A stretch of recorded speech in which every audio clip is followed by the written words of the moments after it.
মানুষ, একটা ছেলে কেন দিনের একটা বড় সংখ্যক সময় একটা 3.5 হাত বড় একটা মেয়েকে নিয়ে ভাববে? কি কারণ আমরা বলে সারাক্ষণ ভাববে? অথবা একটা মেয়ে সে একটা ছেলের কথা বলা, টুন, বাচনভঙ্গি, ওঠা বসা এগুলো নিয়ে ভাবতে ভাবতে সারাদিন কেন নষ্ট করবে? ওই সময়টা সে চাইলে পুরো পৃথিবী নিয়ে ভাবতে পারে, চাইলে সে পুরো তার ডেভেলপমেন্ট নিয়ে ভাবতে পারে, পুরো ফ্যামিলি নিয়ে ভাবতে পারে, কিন্তু সেভাবে একটা মানুষ নিয়ে ধরে না। আজকে মারা গেলে আপনার জন্য ঠিক কয়জন মানুষ কান্না করবে, কয়জন মানুষ আপনাকে ফিল করবে, আপনাকে নিয়ে বেশ টেন্সড ফিল করবে যে একজনকে হারাই ফেলেছে, এই সংখ্যাটা কত? ধরেন আপনার মা, আপনার বাবা, আপনার ভাই, আপনার বোন, যোগ করবে এরকম কত 8-10 জন হবে। আবার কল্পনা করবেন আপনি 5 বছর পরে মারা গেলেন, তাহলে আপনার জন্য কান্না করবে বা ফিল করবে, আপনাকে হৃদয় ধারণ করবে, এই সংখ্যাটা কত?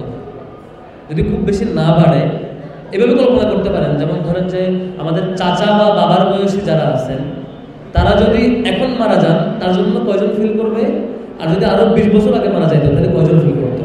কম্পারিজন করবে, ঠিক নিজের জন্য কম্পারিজন করা। যদি সংখ্যাটা সেম থাকে, যেমন ধরেন আপনি 2050 সালে মারা গেলেন, তখন আপনাকে ফিল করছে আপনার বাবা, আপনার ভাই, আপনার বোন, আপনার বউ বাচ্চা, আপনার হচ্ছে আম্মু আব্বু, এইটুকু, আর বেশি কিছু না। তাহলে আপনাকে জিজ্ঞেস করা হইলো যে আপনি যে 40 বছর বেশি বাঁচলেন, প্রতিদিন 8 ঘন্টা করে কর্মঘণ্টা পার করলেন, আপনার লম্বা সময় গেল, এই যে টোটাল সময়ের ভ্যালু কি যদি আপনাকে কেউ ফিল না করে? আপনি বলবেন ভাই অনেক কষ্ট করছি, পুরো জীবন পড়াশোনা করছি, চাকরি করছি 8 ঘন্টা করে, ব্যবসা করছি, মাথার চুল পাইকে গেছে, বউ বাচ্চা পালছি, এই 10 জন 15 জন হচ্ছে আমার মানে আমার ইনকাম এবং আমার লাইফের ইম্প্যাক্ট পাওয়া ব্যক্তি আর নাই। তাহলে আমি মনে করবো যে আমার লাইফের সাথে একটা পশু পাখির লাইফের খুব একটা পার্থক্য নেই। কারণ একটা যদি দেখবেন বজ্রপাতে যদি একটা এলাকার বাড়িতে বড় করা ওই যে গরু বা আদার্স কোনো প্রাণীও মারা যায়, ওই বাড়ির ফ্যামিলি মেম্বার্সরা ফিল করে যে আমার বাসার একটা প্রাণী মারা গেছে, একটা বিড়াল মারা গেছে, সে কান্না করে, ফিল করে। তো আমি যদি এরকম হই যে মাত্র 8-10 জন মানুষের কাছে আমার ইম্প্যাক্ট, তাহলে আমার বেঁচে থাকাটা ব্যর্থতা। তো আমাকে আমার মনে হয় যে ভাববার জায়গা আছে যে আমার যত বেশি বাঁচবো আমার ইম্প্যাক্টটা তত বেশি রেঞ্জে যাবে, তত বেশি সংখ্যক মানুষের কাছে যাবে, আমার ক্যাপাসিটি ওই লেভেলে থাকবে।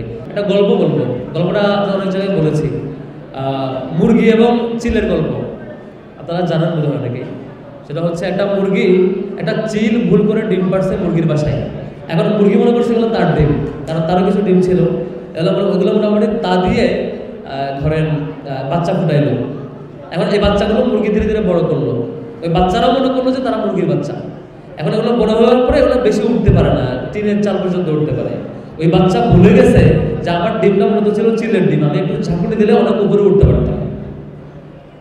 তো আসলে সে যদি একটু ঝাঁকুনি দিতে অনেক উপরে উঠতে পারতো, কিন্তু মুরগির কুড়ে বড় হওয়া, মুরগির সাথে বড় হওয়া, মুরগির বাচ্চাদের সাথে বড় হওয়ার কারণে সে তার সব ক্ষমতা ভুলে গেছে। ঠিক আমরাও মানুষের বাচ্চারা, আমরা যারা মানুষ এই এলাকায় বড় হচ্ছি, আশপাশের পরিবেশের কারণে আমরা ভুলে গেছি যে আমরা একটু সিরিয়াস হইলে অনেক কিছু করতে পারতাম। আমরা একটু কাকে ফ্লোর দিব, কাকে ফ্লোর দিব না, কার সাথে মিশবো, কার সাথে মিশবো না, কেমন করে বড় হবো, কোন ইনপুট আমি নিব না, ঠিক করতে পারলে আমরা অনেক কিছু করতে পারতাম। বাট আমরা সেটাতে সিরিয়াসলি ডিল করতে পারি নাই, যে কারণে আমরা ফেল হই। ওই যে মুরগির মতো, মুরগির বাচ্চার বেড়ে ওঠার মতো আর কি প্রক্রিয়া। তো এটা একটা দুইটা গল্প বললাম, মানে দুইটা এক্সাম্পল, একটা হচ্ছে মৃত্যুর কথা বললাম আর একটা ডিমের গল্প বললাম। এবার আমি মূল আলাপে যাবো। তো আমরা মানুষ হিসাবে আমাদের অনেক কিছু করবার জায়গা আছে, যেখানে আমি আত্মপরিচয়টা জানলে পরেই আগাতে পারবো। এখানে বাধা কি? বাধা নাম্বার 1, আপনার ফ্রেন্ড সার্কেল। আপনার বন্ধু, যে বন্ধু আপনাকে পড়ার জন্য সাজেশন দেয় না, আপনাকে সাজেশন দেয় চলো একটা মুভি দেখে আসি, আপনাকে বলে তমুক জায়গায় খেলা দেখে আসি, অমুক জায়গায় খেলা হইতেছে, আপনাকে শেখায় যে আজকে বান্ধবীর সাথে ঘুরতে যাই, আজকে এই কাজ করি, মানে যে কাজগুলোর কোনো ইম্প্যাক্ট আপাতত দৃষ্টিতে নাই, কোনো ভ্যালু নাই। আজকের যে আড্ডা, যে গল্প, যে আপনার আনন্দ মজা 30 বছর পরে, 20 বছর পরে কোনো ভ্যালু অ্যাড করবে না, সে আজকের আনন্দটা আপনার দরকার নাই। তো যে বন্ধু এই ধরনের কাজগুলোতে আপনার এঙ্গেজ রাখে, এই বন্ধু আপনার ক্ষতি করে।